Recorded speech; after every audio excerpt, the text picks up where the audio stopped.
Te lo cuento en Facilito, nos va a hablar de cómo la subida de precios impacta en el poder adquisitivo de la gente. ¿En cuánto podemos comprar? ¿Cómo estás? Exactamente. Mira, como sabemos todos, los precios han venido subiendo desde la segunda mitad del año pasado. Y eso implica que, a pesar de que tengamos un nivel de ingresos, que en verdad para muchos peruanos incluso es inferior, pero digamos, este nivel de ingresos vale menos. Entonces, para entender cómo nos afecta, vamos a ver cómo se distribuye el gasto en las familias peruanas. Como sabemos, la inflación, que está más o menos en 8.79%, que es bastante alta, está principalmente conducida por los alimentos, que tiene una inflación de casi 14%. O sea, el impuesto a los pobres. Así es. ¿Y por qué? Porque vemos que el gasto que realizan las familias con menores recursos, más de la mitad de ese gasto se va a alimentos. En el caso de las familias con mayores recursos, esto se reduce a 1/3 del gasto que ellos hacen. Ahora, hay que tener en cuenta que aunque nos afecta de manera diferenciada la inflación, nos afecta mucho a todos. ¿Por qué? Las categorías de alimentos, vivienda y transporte son las que más han subido de precio. Es verdad, alimentos es el que más ha subido de precio, pero vivienda y transportes, que tienen una mayor participación para las familias de mayores recursos, también han subido mucho. Entonces, cuando vemos estas tres juntas, alimentación, vivienda y transportes, representa el 80% de lo que gastan las familias de menores recursos, pero el 70% de lo que gastan. Ahí prácticamente se nivela. No se llegan a nivelar, de todas maneras los más afectados son los más pobres. Lógicamente. Pero de todas formas, el punto es que todos estamos bastante afectados por la inflación, ¿no? Entonces, para hacerlo un poco más gráfico y entender un poco mejor, hemos tratado de calcular cuánto nos costaba en el 2019 y cuánto nos costaría ahora preparar un estofado de pollo. Un estofado de pollo, ya, perfecto. Que esa es una comida clásica que hacemos en casa, con el pollito, ¿no? El tomatito, la zanahoria. A ver, tú muéstranos. Así es. Bueno, tiene bastantes ingredientes que han subido de precio, ¿no? Entonces vemos, por ejemplo, el aceite, que ha llegado a subir hasta 80%, que es un montón, entre el 2019 y este año. Yo recuerdo que compraba una botella de aceite, y no miento, a 4,99 soles. Ahora supera los 10 soles tranquilamente. Sí, mira, el mercados mayoristas incluso llega a 11.14, ¿no? Y es verdad, esto ya se está medio poco a poco empieza a nivelarse, pero de todas maneras sigue muy elevado en comparación a como era antes, ¿no? El pollo, ni qué decir, todos lo sabemos. Está volando, el pollo está volando. El pollo está volando, efectivamente.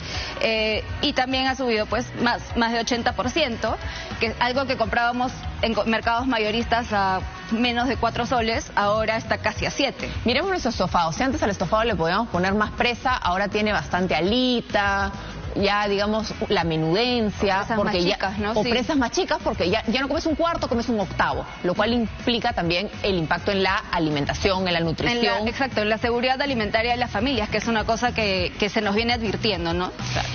Bueno, el gas, también lo sabemos, ha aumentado bastante de precio, casi 50%, el arroz 21, la papa amarilla casi 29.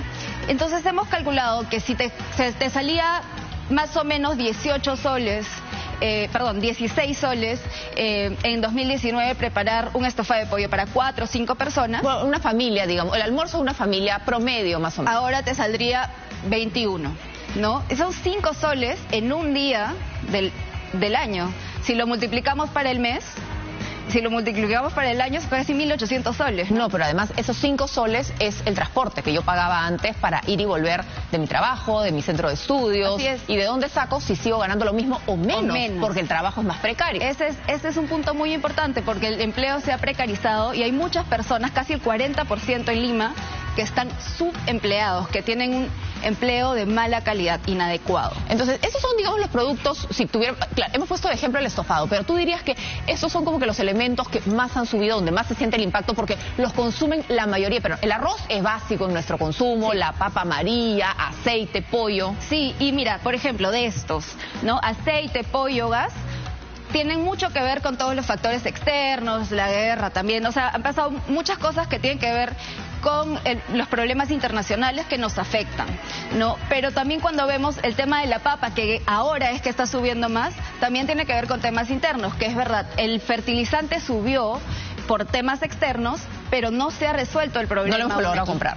no lo hemos logrado comprar. Ya tenemos una tercera licitación que se cayó y estamos yendo por la cuarta, ¿no? Entonces veamos qué ha pasado con nuestros ingresos. Y lo mismo pasa con el gas, porque si te das cuenta, se dieron fondos, subsidios y al final, concretamente, el gas siguió subiendo. Siguió subiendo, sí. Y se dijo, se advirtió. Vamos a ver el siguiente cuadro donde justamente vemos ese impacto en lo que tú dices son nuestros ingresos. Así es. Entonces, acá vamos a ver lo que los economistas llamamos los ingresos nominales y reales. ¿Qué significan nominales? Nominales es el dinero que recibimos así tal cual, indistintamente de cuánto puedes comprar con ese dinero. Ok. Entonces, vemos que los ingresos de las personas, que es la línea gris, se han ido, o sea, cayeron mucho por la pandemia, claro, y se han ido recuperando, ¿no? Está más o menos al mismo nivel que iniciamos. Más o menos el promedio, 1.800. Sí, un poco, 1.750 más o menos. Ese es el ingreso promedio. Promedio de la población ocupada. De la población en Lima. Entonces vemos que eso más o menos se ha recuperado.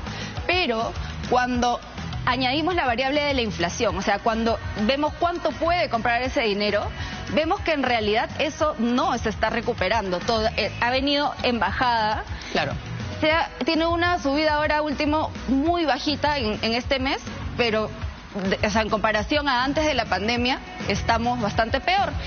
Nuestro poder adquisitivo, los ingresos reales, como le llamamos los economistas, están 14% por detrás que antes de la pandemia. Y es interesante porque tú nos mostrabas, por ejemplo, antes el ingreso real estaba en 1.700 más o menos y el ingreso, por la inflación que estaba muy bajita, podíamos optimizar lo que comprábamos, estaba superando, pero sin embargo ahora vemos que la situación es crítica y esto vale mucho, o sea, nuestro dinero vale menos. Nuestro dinero vale menos, teniendo la misma cantidad de plata podemos comprar menos por la inflación. ¿Qué podemos hacer?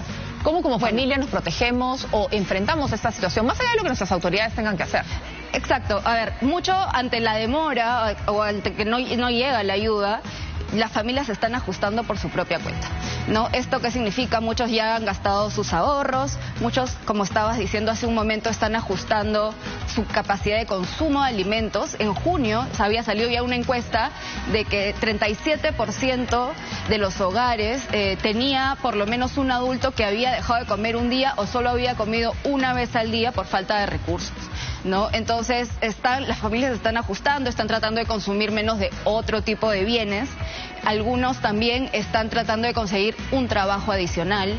Esto ha afectado particularmente a las mujeres en hogares monoparentales, es decir, donde el jefe del hogar es solo una mujer, es la que brinda. Y tienen el cuidado de los hijos también. Y tiene el cuidado de los hijos, están buscando ingresos adicionales, ¿no? Entonces, ante la falta de acción, las familias están viendo de ajustarse y esto es muy complejo porque, como estábamos diciendo hace un momento, el Perú es el país en Sudamérica con mayor seguridad alimentaria, inseguridad alimentaria en este momento, ¿no? Y eso es algo que nos preocupa muchísimo. Nos preocupa, sin duda. Gracias, Paola. Vamos a estar hablando porque, claro, si tenemos menos plata y tenemos que gastar más, probablemente el endeudamiento es el que nos debe estar preocupando en muchos aspectos. Gracias a Paola por haber estado con nosotros, nuestra economista, siempre que nos lo explica en facilito. Muchas gracias, te envidio por haber ido a Dianqui, la verdad. Fue muy divertido. Muy divertido. Me quedo con eso, entonces. Me quedo viendo tus videos.